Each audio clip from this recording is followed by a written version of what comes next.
नमस्कार। काफी बातों के सिलसिले में फिर से मैं आप सबका हार्दिक स्वागत करती हूँ। आज सितंबर 5 शिक्षक दिवस के इस शुभ अवसर पर मैं आप सबको शिक्षक दिवस की शुभकामनाएं अदा करना चाहती हूँ। और आज हम इस वीडियो में विद्यार्थियों द्वारा हमेशा उठाए जाने वाले कुछ ऐसे सवालों का उत्तर मैं देना चाहती हूँ। ज़्यादातर कॉलेज में मैं काम करने के कारण तो विद्यार्थी वर्ग के आपसी संवादों में मुझे पता चल जाता है कि वे शिक्षक वर्ग से कुछ कंप्लेंट्स रखते हैं, यानी शिकायत है। कौन सी शिकायतें हैं कि वे सोचते हैं शिक्षक वर्ग हमेशा पार्शियल होते हैं। वे कुछ विद्यार्थियों को बहुत पसंद करते हैं तो उन्हीं के साथ वे ज़्यादा बात करते हैं या तो उनको आगे ले जाने की कोशिश में लगे रहते हैं।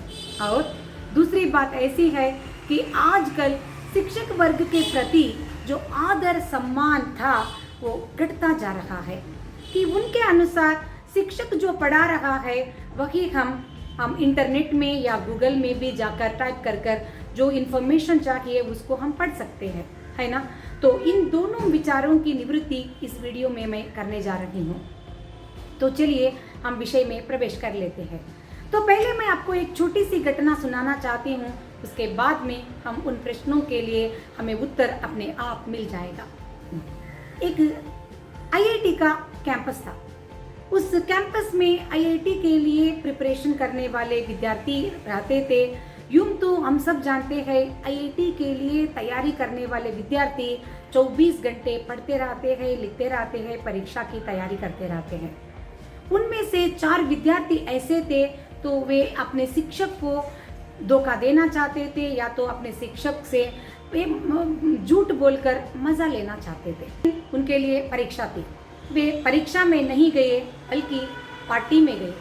दूसरे दिन वे शिक्षक के सामने आए और कहने लगे कि मेरे पिताजी को देखने के लिए मैं अपने गांव गया था, मेरे साथ मेरे 3 दोस्त भी आए थे।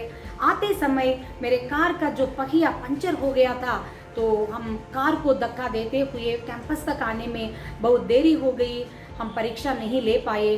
कल हमारे लिए कृपया एक बार फिर से परीक्षा ले लीजिएगा। और वे मन ही मन में बहुत संतुष्ट हो रहे थे कि शिक्षक हमारे झूठ को बहुत अच्छी तरह से मान लिया है। और शिक्षक को एक भली भांति पता था कि वे झूठ बोल रहे थे, तो शिक्षक ने भी उनसे कह दिया, हाँ चलिए आप कल 10 बजे ज़रूर इधर आ जाइए, मैं आपको परीक्षा ले लेता हूँ।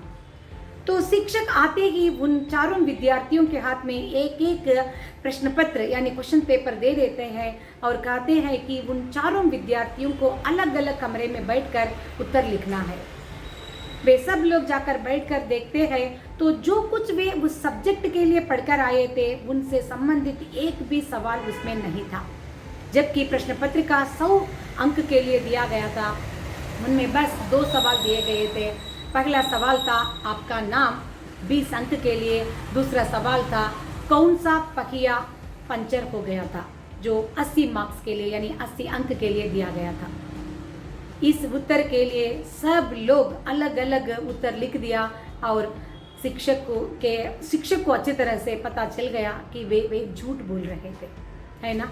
तो इस अवसर पर हमें पता चल जाता है कि आप लोग आईआईटी क्यों न हो, सीए क्यों न हो या तो आईएएस जैसे अनेक बड़े बड़े ओहदों पर जाकर खड़े भी हो सकते हैं और जितना भी आगे आप जाकर सफल भी हो सकते हैं, मगर आप अपने शिक्षक के सामने एक कदम पीछे रह जाते हैं, क्योंकि आपके शिक्षक आपसे आयु में, अनुभव में हमेशा एक कदम आगे रहते हैं।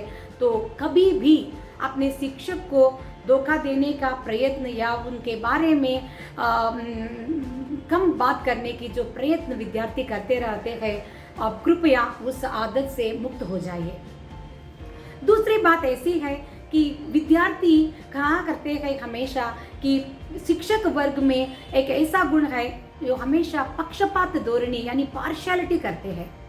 ऐसा कभी नहीं होगा, क्योंकि हर विद्यार्थी से शिक्षक उतना ही प्यार करता है जितना कोई फर्स्ट रैंक लेता है या तो कोई आखिरी रैंक में आने वाला होता है।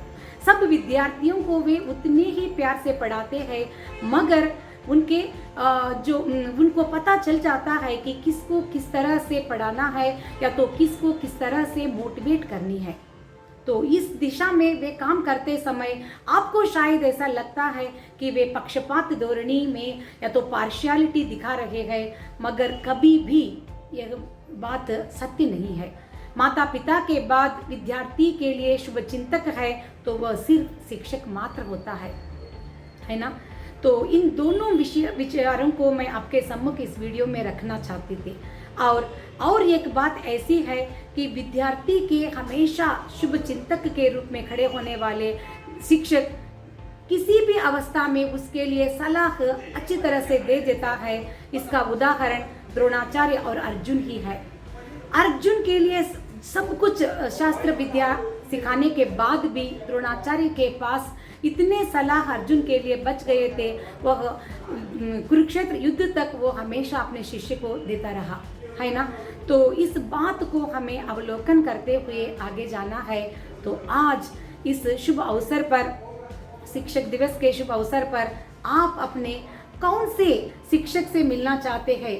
एलिमेंट्री स्कूल से लेकर कॉलेज तक की पढ़ाई आप कर चुके होंगे, तो कौन से टीचर्स को आप मिलना चाहते हैं? कि ऐसी बात नहीं है कि आप एक टीचर से कुछ सीख लिया है।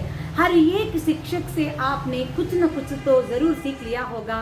किसी से उसकी हास्य प्रियता यानी सेंस ऑफ ह्यूमर, किसी से उनके ड्रेस करने का विधान, या तो किसी से उनका एक्स्ट्रा जनरल नॉलेज यानी जो अनेक विचारों के बारे में जानने की क्षमता, या तो किसी से वैल्यूज़, अनेक वैल्यूज़ के बारे में बात करने वाले टीचर। ऐसे हर एक टीचर का एक यूनिक क्वालिटी ज़रूर होता है, तो उस क्वालिटी को आप ज़रूर पसंद किए भी होंगे। इस प्रकार जैसे टीचर इफेक्ट तो एक दिन 2 दिन में समाप्त नहीं होने वाला है, वो तो जीवन के आखिरी दशा तक आपके साथ रहता है। तो टीचर इफेक्ट को कभी भी हम जीवन में समाप्त नहीं कर सकते हैं। मैं इस शुभ अवसर पर मेरे तमाम शिक्षक गण को याद कर रही हूँ और उनको मैं यहाँ से मैं अपना प्रणाम भी अदा कर रही हूँ। तो मैं आपसे यही सवाल उठाती हूँ, आज आप कौन से शिक्षक से मिलना चाहते हैं और उनसे कौन से बातें आप करने जा रहे हैं? तो हमसे भी कृपया मैसेज बॉक्स में ज़रूर शेयर कीजिएगा। इसी उम्मीद के साथ मैं इस वीडियो को इधर समाप्त करती हूँ और आने वाले हफ्ते फिर एक नए विचार के साथ आपके सम्मुख ज़रूर हाजिर हो जाऊँगी। तब तक के लिए हंसते रहिए। नमस्कार।